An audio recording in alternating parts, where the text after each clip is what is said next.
Bismillahirrahmanirrahim. Assalamualaikum warahmatullahi wabarakatuh. Perkenalkan, saya Dr. Gigi Juli Harnida Purwaning Ayu, Latsar Angkatan 36, kelompok 4, dengan nomor daftar hadir 38 dan tutor Insinyur Taufik Rahman MSI.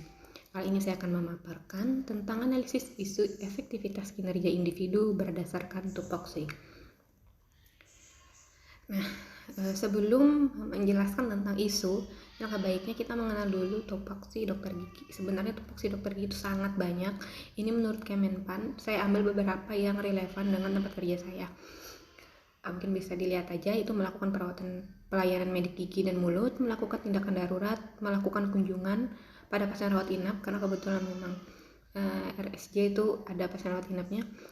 Lalu melakukan pemeriksaan kesehatan gigi dan mulut, melakukan pemulihan fungsi gigi dan mulut, melakukan penyuluhan kesehatan gigi dan mulut, membuat catatan medik gigi dan mulut pasien rawat jalan, membuat catatan medik gigi dan mulut pasien rawat inap, melayani atau menerima konsultasi dari luar atau keluar terkait dengan rujukan, lalu melayani dan menerima konsultasi dari dalam. Selanjutnya, identifikasi isu yang saya paparkan di sini ada 4 terkait tempat kerja saya di situ. Jadi yang pertama itu adalah kurang optimalnya alat atau teknologi kedokteran gigi di Poligigi RSJ Sambanglihum. Lama dan sulitnya proses pengajuan alat atau bahan atau teknologi kedokteran gigi di Poligigi RSJ Sambanglihum. Lamanya waktu tunggu pasien yang mencari pertolongan medis di Poligigi RSJ Sambanglihum. Kurangnya eksistensi Poligigi RSJ Sambanglihum di masyarakat umum, karena bisa dilihat letaknya RSJ Sambanglihum tuh tidak di tengah kota. Selain itu, orang berpikirnya bahwa RSJ Sambanglihum tuh hanya melayani pasien jiwa, padahal di Poligiginya tuh kami menerima juga pasien umum atau BPJS. Nah, untuk selanjutnya adalah menganalisa dengan menggunakan metode APKL. Sebelum kita menganalisis, alangkah baiknya kita mengenal dulu apa sih APKL itu. Sesuai dengan singkatannya, itu ada aktual, problematik, kekhalayakan, dan layak. Aktual itu artinya sering terjadi dalam proses kejadian dan sudah hangat dibicarakan masyarakat.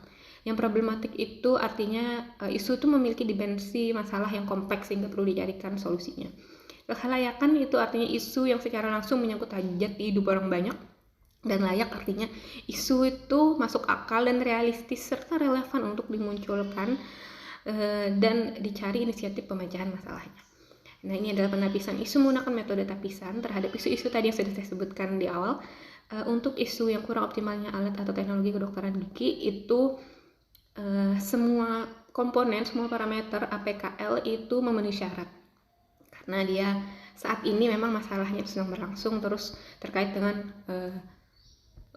masyarakat luas dan sangat layak untuk dijadikan isu dan dicari solusinya. Terus lamanya dan sulitnya proses pengajuan ya itu tidak memenuhi karena mungkin secara langsung bisa ya mempengaruhi hajat hidup orang banyak, tetapi ini terkait birokrasi dan itu ya istilahnya antara kita dengan atasan saja. Terus lamanya waktu tunggu pasien yang mencari pertolongan itu sangat memenuhi syarat karena terkait dengan kurang optimalnya itu. Pasien jadinya menunggu gitu ya, padahal ada dental unit atau kursi gigi itu ada 2 di rumah sakit jiwa Sambanglihum, tapi tidak, yang satu rusak sehingga kita tidak optimal dan pasien akhirnya harus menunggu. Seperti itu, padahal SDM-nya juga mumpuni. Terus kurangnya eksistensi poligigi rumah sakit jiwa Sambanglihum itu tidak memenuhi syarat, karena sebenarnya meskipun dia kurang eksistensi, orang-orang tidak tahu, kita bisa sih dengan promosi untuk mengatasi masalah ini. Metode USG itu ada urgency, seriousness, dan growth. Langsung saja ke analisis isunya. Jadi penapisan isu menggunakan metode USG itu ini maksudnya yang nomor 1 itu adalah kurang optimalnya tadi ya, karena saya merekamnya di handphone sehingga seperti ini tampilannya. Jadi yang nomor 1 itu kurang optimalnya peralatan gigi dan mulut. Urgensinya 5, seriousness-nya 5, growth-nya 5 juga, karena kedokteran gigi atau dokter gigi itu kan sebenarnya bisa kerja kalau ada alat. Nah, tanpa alat kita tidak bisa beri pelayanan ke pasien gitu. Terus lamanya waktu tunggu pasien terkait juga dengan yang nomor 1 itu sebenarnya tidak prioritas. Jadi kalau kita prioritaskan yang nomor 1, insya Allah yang nomor 2 juga akan teratasi. Terus analisis fishbone. Ya ini jadi apa sih faktor-faktornya? Yaitu adalah manusia. Jadi kita dokter gigi sebenarnya karena jumlah ya sama ifum. Jadi ketika kita minta alat itu kurang diprioritaskan. Terus lingkungan sosial itu menganggap bahwa pelayanan kesehatan gigi dan mulut bukan pelayanan kesehatan yang penting. Itu masih saya rasakan di sana karena yaitu ketika kita minta alat dan bahan itu kayak di berlarut-larut seperti itu.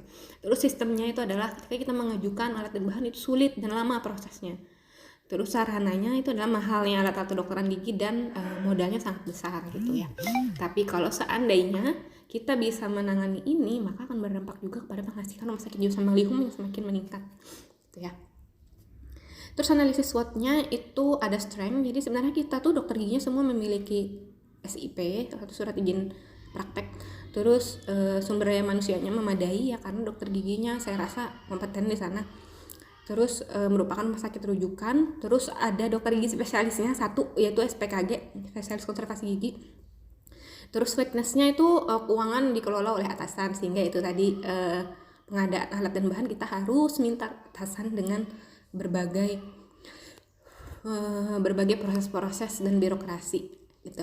Terus lokasinya tidak di tengah kota, yaitu benar sehingga orang-orang tidak tahu. Dan kurangnya promosi. Terus cari perawatan dokter tuh belum sesuai ya, karena kalau kita merawat pasien dengan alat yang seadanya, ya itu tidak sesuai sih sebenarnya, kasihan pasiennya yang umum. Terus opportunities itu adalah promosi dari pasien bahwa Poligigi Jiwa sama Lihum itu melayani pasien umum, tidak hanya pasien jiwa. Perkembangan teknologi yang semakin maju. Terus kepercayaan dari instansi yang bekerja sama dengan Rumah Sakit Jiwa sama Lihum itu BPJS tadi. Terus treatnya adalah adanya tukang gigi yang semakin berani berpraktek, sehingga orang-orang akan mengalir ke sana. Meskipun murah harganya, tapi sebenarnya tidak sesuai SOP dokter gigi gitu kan. Nah ini adalah tabel rekomendasi alternatif penyelesaian isunya. Adalah 1, mengupdate peralatan atau teknologi kedokteran gigi.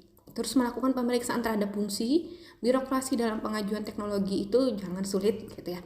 Terus mengatur promosi di berbagai media, sehingga apa yang diharapkan? Kita bisa meningkatkan kualitas perawatan gigi dan mulut di Rumah Sakit Jiwa Sambang Lihum.